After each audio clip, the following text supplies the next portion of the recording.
The civil authorities have issued a child abduction emergency for all of Florida beginning at 7:20 p.m. and ending at 9:20 p.m.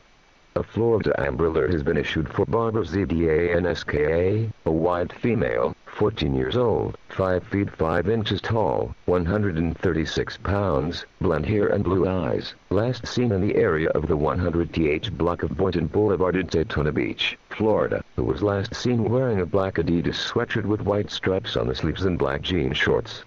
She may be traveling in a 2014 blue Dodge Caravan, Florida tag number CZ8613.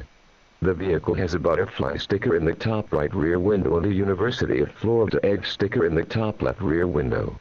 If you have any information on the whereabouts of this child, please contact the Daytona Beach Police Department at 38667151000 or 911.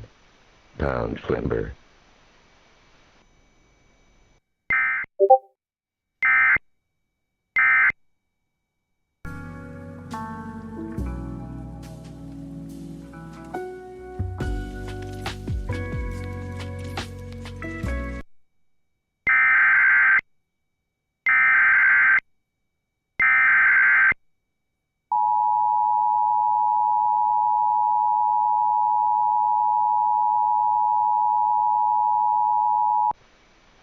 The civil authorities have issued an immediate evacuation for Yakima, WA, beginning at 7:21 p.m. Monday, July